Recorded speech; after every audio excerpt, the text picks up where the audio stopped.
Hi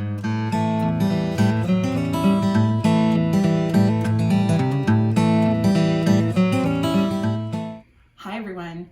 Today I'm going to read you a story called The Easter Egg Farm by Mary Jane Och. And then afterwards, I'm going to show you some really cool ways to make Easter eggs. The Easter Egg Farm.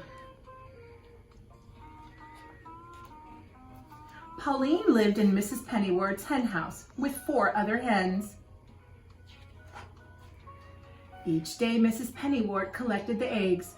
"Only 4 eggs again today?" she asked. "Somebody isn't doing her job. Are you all trying?" The hens clucked. "Well, try harder. I want 5 eggs tomorrow. Concentrate." Pauline was embarrassed. She was the one not laying an egg. Every time she tried, the other hens squabbled. Pauline couldn't concentrate in all the confusion. "Pauline is lazy," one hen clucked. "I'm not lazy," Pauline said. "I'm just different." She turned her back on the others and concentrated very hard. Finally, a wonderful thing happened. Pauline stepped back to look at the egg in her nest. It wasn't like the other eggs, but Pauline thought it was beautiful. "Get a load of this," another hen cackled. "Pauline just laid the world's ugliest egg." "It's not ugly," Pauline said. "It's just different." But Pauline began to feel ashamed of her egg. She nudged it under the straw with her beak. The harder Pauline tried to lay a normal egg, the stranger her eggs got. She hid each one of them, but not before the other hens had seen it and made fun of her. When Pauline couldn't stand the teasing any longer, she made herself a nest outdoors. She stared at the sky, concentrating very hard. This time, her egg came out blue with clouds. But before Pauline could hide the egg, someone saw it. Mrs. Pennywort. "Pauline, what a lovely egg," she said, holding it up in the sunshine. "This is too unusual to crack open for my breakfast. I'll put it on the windowsill where everyone can enjoy it." The next day, Pauline laid an egg that was even more unusual. Mrs. Pennywort was delighted. "Can you make more eggs like this?" Then Mrs. Pennywort noticed a ladybug on a blade of grass right in front of Pauline. "Hey, I get it. The egg comes out looking like whatever you see, right?" Pauline blinked. She wasn't quite sure how it worked herself. "This is fantastic," Mrs. Pennywort said. "Come into the house with me. We'll see what kinds of eggs you lay in there." Pauline loved being inside. There were lots of pretty things to look at. In her new surroundings, Pauline became quite creative. Soon her unusual eggs lined the windowsills of Mrs. Pennywort's house. One day, a lady appeared at the window. "Are these lovely Easter eggs for sale? I need one for every child in the town. They're for the annual Easter egg hunt." "No problem. We can lay that many eggs, can't we, Pauline?" "We," thought Pauline. She'd never seen Mrs. Pennywort lay an egg, so she knew it was up to her. Laying eggs for the Easter egg hunt would be an honor. She clucked happily. "Come back for your eggs the night before Easter," said Mrs. Pennywort. Pauline was excited. She started laying 2 eggs a day, then 3, then 4. Mrs. Pennywort began taking Pauline on field trips for inspiration. The first week, they went to the art museum. The second week, they went to the ballet. Pauline was so thrilled by the music and dancing, she laid more eggs than ever when they got home. Finally, it was the day before Easter. "The egg lady would be here tonight," said Mrs. Pennywort. "I'd better start packing up the eggs." She lifted an egg from the windowsill. "Uh-oh, there's a crack in the shell." Mrs. Pennywort ran to the other window. "Pauline, some of the eggs are hatching. We shouldn't have left them in the sunshine." Soon, baby chicks were popping out all over the sunny side of the house. "Stay in there," Mrs. Pennywort shouted at the unhatched chicks. "You're ruining the eggs." But the chicks didn't listen. They just kept hatching and hatching. Mrs. Pennywort took the broken shells to the table and frantically tried to glue them together. "It's no use. I never was good at craft projects. Just then there was a knock at the door. Yoo-hoo! Called the egg lady. I'm here for the Easter eggs. Do I have a deal for you? Cried Mrs. Pennywort. How would you like Easter chickens instead? Terrific, said the egg lady, as bright-colored chicks scurried around her. Easter chicks are better than Easter eggs. Mrs. Pennywort helped the egg lady gather the chicks, but as fast as they were popped into a basket, the chicks jumped out again. Mrs. Pennywort heard a clucking noise and looked up. Pauline was fluffed up to twice her normal size.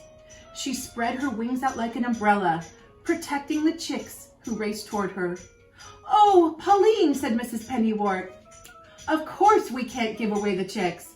They're your babies. But what about the Easter egg hunt? The egg lady asked. The eggs on the shady side of the house didn't hatch, Mrs. Pennywort said.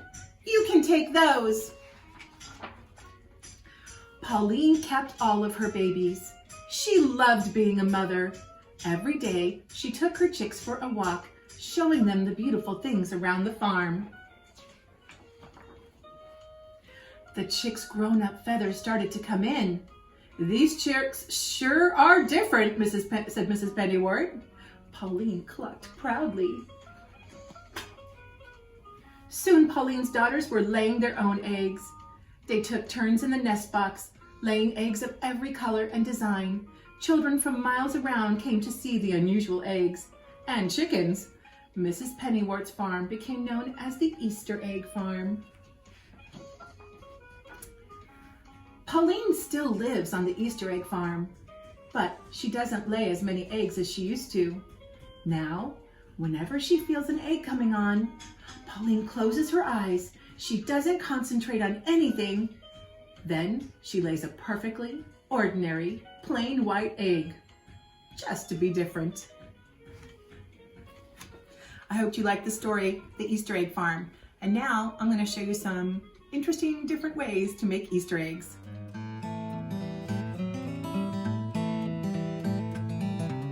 So we make something called monster eggs. They really aren't monsters, but we have a fun way of trying to make eggs look unusual. So these are the finished product of some of the eggs that we've made. So we do a thing where we kind of crack the egg a little bit before we cook it, and a little piece of the egg might come out, so we might make a tongue or little ears for a bear or something like that. So I'm going to show you how we actually get the eggs to look like that. So when you boil the eggs, you could just put an egg straight into the boiling water plain. But we often like poke it or crack it a little bit and just kind of wait and see what comes out of it while it's cooking. So one thing you can do, like say if you wanted to try and get some of the egg to come out through the top, you just use a wooden skewer and you just want to tap it a little bit, make a little hole. You can make the hole bigger if you want, or just keep it small. The bigger the hole, more the egg will come out. You do have to be careful though, because sometimes it'll break off the egg that comes out. So you can make a hole like that. And we'll make another hole on this side. This might be like if you want to make a little bear, like say you want the yolk or the egg white part to look like little ears. So when you put the egg in, you're going to notice the egg come out right away, and going to start coming out, and you're going to see it a little bit in the water. I'm going to water it to boil a little more. And you just boil it normally like you would boil an egg. Another thing that we've done is, if you want to make like maybe some of it come out to the front like a smile, same kind of thing. You just give it a little poke, and it's going to crack it a little bit. This is a little harder to do a line because you don't want it to crack really big, and I just did that.